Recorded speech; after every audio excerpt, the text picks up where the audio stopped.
Indian constitution हमारी उम्मीदों की किरण है और हमारे पुरखों के न्यायपूर्ण समाज के सपने का प्रमाण है। यह देश का सबसे बड़ा कानून है और इसके केंद्र में है हमारे मौलिक अधिकार।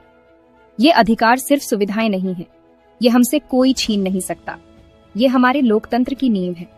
ये हमारी बुनियादी आजादी की रक्षा करते हैं और नागरिकों के रूप में हमारी इज्जत बनाए रखते हैं।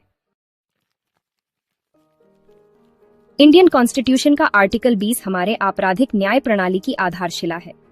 ये एक ढाल की तरह काम करता है जो लोगों को राज्य द्वारा मनमाने और अन्यायपूर्ण मुकदमे से बचाता है।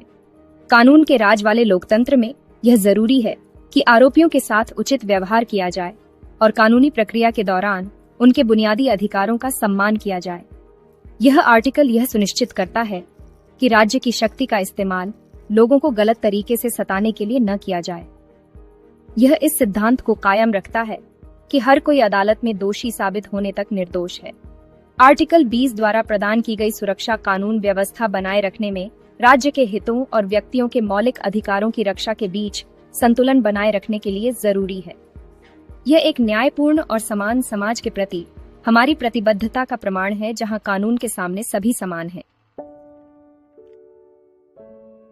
आर्टिकल 20 में 3 महत्वपूर्ण प्रावधान हैं, जिनमें से हर एक को लोगों को अनुचित मुकदमे से बचाने के लिए डिजाइन किया गया है। पहला, यह पूर्वव्यापी कानूनों को प्रतिबंधित करता है, मतलब किसी व्यक्ति को ऐसे काम के लिए दंडित नहीं किया जा सकता जो उस समय अपराध नहीं था जब उसने किया था। दूसरा, यह दोहरे खतरे से सुरक्षा की गारंटी देता है। यह सुनिश्चित करता है कि किसी भी व्यक्ति पर एक ही अपराध के लिए 2 बार मुकदमा नहीं चलाया जा सकता और सजा नहीं दी जा सकती। यह सिद्धांत उत्पीड़न को रोकता है और आपराधिक कार्यवाही में अंतिमता सुनिश्चित करता है। अंत में आर्टिकल 20 आत्मदोषारोपण के अधिकार की रक्षा करता है, जिसका अर्थ है कि किसी को भी अपने खिलाफ गवाही देने के लिए मजबूर नहीं किया जा सकता है। यह प्रावधान राज्य और व्यक्ति के बीच अंतर्निहित शक्ति असंतुलन को पहचानता है। यह सुनिश्चित करता है कि स्वीकारोक्ति के लिए मजबूर न किया जाए। आर्टिकल 21 यकीनन इंडियन कॉन्स्टिट्यूशन में निहित सबसे महत्वपूर्ण मौलिक अधिकार है। इसमें कहा गया है कि किसी भी व्यक्ति को उसके जीवन या व्यक्तिगत स्वतंत्रता से वंचित नहीं किया जाएगा, सिवाय कानून द्वारा स्थापित प्रक्रिया के अनुसार। इस सरल से दिखने वाले कथन के दूरगामी निहितार्थ हैं, जिसमें अधिकारों की एक विस्तृत श्रृंखला शामिल है जो एक सम्मानजनक मानव अस्तित्व के लिए आवश्यक है। जीने का अधिकार केवल अस्तित्व के अधिकार के बारे में नहीं है। इसमें भय, भूख और रोकी जा सकने वाली बीमारी से मुक्त होकर सम्मान के साथ जीने का अधिकार शामिल है। इसमें स्वच्छ पर्यावरण का अधिकार, आजीविका का अधिकार और स्वास्थ्य का अधिकार शामिल है। इसी तरह व्यक्तिगत स्वतंत्रता नजरबंदी से शारीरिक स्वतंत्रता से आगे तक फैली हुई है। इसमें आवागमन की स्वतंत्रता का अधिकार, अपना पेशा चुनने का अधिकार, गोपनीयता का अधिकार और निष्पक्ष सुनवाई का अधिकार आदि शामिल है। वर्षों से सुप्रीम कोर्ट ऑफ इंडिया ने अपने ऐतिहासिक फैसलों के माध्यम से आर्टिकल 21 की व्यापक व्याख्या की है। जीवन और व्यक्तिगत स्वतंत्रता के अधिकार से उत्पन्न होने वाले अधिकारों की एक भीड़ को मान्यता दी है और लागू किया है। भाग 5, आर्टिकल 21 के क्षितिज का विस्तार, न्यायिक व्याख्या और आधुनिक चुनौतियां। आर्टिकल 21 की खूबसूरती इसके गतिशील स्वभाव में है।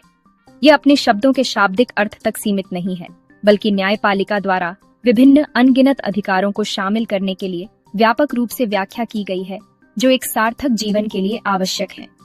इससे शिक्षा के अधिकार, स्वच्छ पर्यावरण के अधिकार, सूचना के अधिकार और शीघ्र सुनवाई के अधिकार जैसे अधिकारों को आर्टिकल 21 के लिए आंतरिक माना गया है।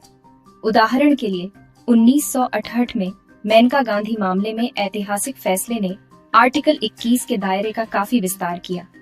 अदालत ने माना कि कोई भी कानून जो किसी व्यक्ति को उसके जीवन या व्यक्तिगत स्वतंत्रता से वंचित करना चाहता है, वह न केवल एक वैध कानून होना चाहिए, बल्कि निष्पक्ष, न्यायपूर्ण और उचित भी होना चाहिए।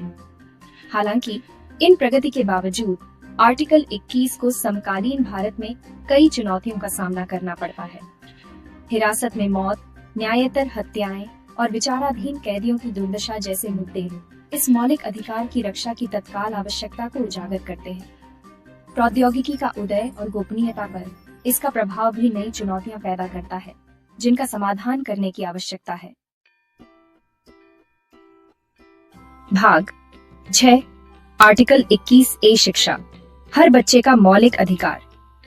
शिक्षा की परिवर्तनकारी शक्ति को पहचानते हुए इंडियन कॉन्स्टिट्यूशन में वर्ष 2000 में संशोधन करके आर्टिकल 21A को शामिल किया गया, जो 6 से 14 वर्ष की आयु के सभी बच्चों के लिए शिक्षा के अधिकार को मौलिक अधिकार बनाता है। यह ऐतिहासिक संशोधन राज्य की इस प्रतिबद्धता को रेखांकित करता है कि हर बच्चे को, चाहे उसकी पृष्ठभूमि कुछ भी हो, गुणवत्तापूर्ण शिक्षा मिले। शिक्षा को मौलिक अधिकार बनाना एक अधिक न्याय संगत और न्यायपूर्ण समाज के निर्माण की दिशा में एक महत्वपूर्ण कदम था। ये मानता है कि शिक्षा केवल एक विशेषाधिकार नहीं, बल्कि व्यक्ति और राष्ट्र के विकास के लिए आवश्यक एक मौलिक अधिकार है। यह अधिकार बच्चों को गरीबी और अज्ञानता की बेड़ियों से मुक्त होने और अपनी पूरी क्षमता का एहसास कराने का अधिकार देता है। यह राज्य पर निर्दिष्ट आयु वर्ग के सभी बच्चों को मुफ्त और अनिवार्य शिक्षा प्रदान करने का दायित्व डालता है। भाग 7 शिक्षा का अधिकार अधिनियम, सभी के लिए गुणवत्तापूर्ण शिक्षा सुनिश्चित करना। आर्टिकल 21A को लागू करने के लिए भारतीय संसद ने 2009 में शिक्षा का अधिकार अधिनियम या RTE अधिनियमित किया। इस ऐतिहासिक कानून का उद्देश्य 14 वर्ष की आयु तक सभी बच्चों को मुफ्त और अनिवार्य शिक्षा प्रदान करना है। RTE अधिनियम स्कूलों के लिए विशिष्ट मानदंड और मानक निर्धारित करता है और यह अनिवार्य करता है कि वंचित पृष्ठभूमि के बच्चों पर विशेष ध्यान दिया जाए। RTE अधिनियम की प्रमुख विशेषताओं में से एक निजी स्कूलों में आर्थिक रूप से कमजोर वर्गों और वंचित समूहों के बच्चों के लिए 25% आरक्षण का प्रावधान है। इस प्रावधान का उद्देश्य निजी और सरकारी स्कूलों के बीच की खाई को पाटना और सामाजिक समावेश को बढ़ावा देना है। यह अधिनियम शारीरिक दंड, बाल श्रम और स्कूलों द्वारा कैपिटेशन फीस के संग्रह पर रोक लगाता है। यह सुनिश्चित करता है कि बच्चों की सुरक्षा हो और उनके शिक्षा के अधिकार से समझौता न हो। RTE अधिनियम भारत में प्रारंभिक शिक्षा के सार्वभौमिकरण के लक्ष्य को प्राप्त करने की दिशा में एक महत्वपूर्ण कदम है। हालांकि इसके प्रभावी कार्यान्वयन में चुनौतियां बनी हुई हैं, खासकर ग्रामीण क्षेत्रों में और हाशिए पर रहने वाले समुदायों के बीच। भाग 8 भारत में शिक्षा की चुनौतियों से निपटना। हुई प्रगति के बावजूद भारत की शिक्षा प्रणाली अभी भी कई चुनौतियों का सामना कर रही है। उच्च ड्रॉप आउट दर, सरकारी स्कूलों में अपर्याप्त बुनियादी ढांचा और योग्य शिक्षकों की कमी जैसे मुद्दे अभी भी सिस्टम को परेशान करते हैं। कोविड-19 महामारी ने इन मुद्दों को और बढ़ा दिया। डिजिटल विभाजन और अधिक समावेशी और लचीली शिक्षा प्रणालियों की आवश्यकता पर प्रकाश डाला। सभी के लिए गुणवत्तापूर्ण शिक्षा सुनिश्चित करने के लिए एक बहुआयामी दृष्टिकोण की आवश्यकता है, जिसमें शिक्षा में सार्वजनिक निवेश में वृद्धि, शिक्षक प्रशिक्षण में सुधार और पाठ्यक्रम को अधिक प्रासंगिक और आकर्षक बनाना शामिल है। हमें केवल नामांकन से आगे बढ़ने और प्रदान की जाने वाली शिक्षा की गुणवत्ता पर ध्यान केंद्रित करने की आवश्यकता है। कुपोषण, बाल श्रम और लैंगिक भेदभाव जैसे मुद्दों का समाधान करना यह सुनिश्चित करने के लिए महत्वपूर्ण है कि सभी बच्चों को शिक्षा तक पहुंचने और उससे लाभ उठाने का समान अवसर मिले।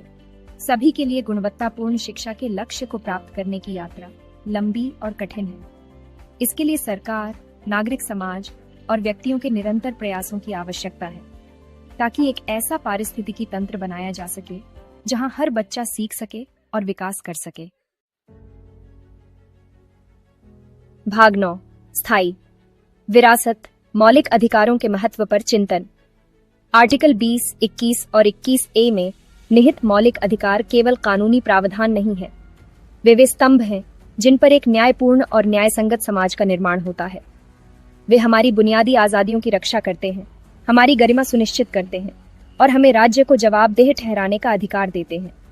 जैसे जैसे भारत प्रगति करता है, यह जरूरी है कि हम इन अधिकारों की रक्षा करने और उनके सामने आने वाली चुनौतियों का समाधान करने में सतर्क रहें।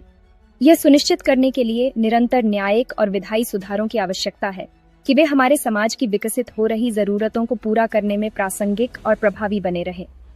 लोकतंत्र की असली परीक्षा न केवल उसके संविधान में है, बल्कि यह भी है कि वह अपने नागरिकों के अधिकारों की कितनी प्रभावी ढंग से रक्षा करता है। हमारे संविधान में निहित मूल्यों को बनाए रखना और ऐसे समाज के निर्माण के लिए प्रयास करना हमारी सामूहिक जिम्मेदारी है, जहां हर कोई सम्मान, आजादी और समानता के साथ रह सके। Like what you learned? hit the like button, share this video with your fellow learners, and don't forget to subscribe to channel for more insightful legal content every week.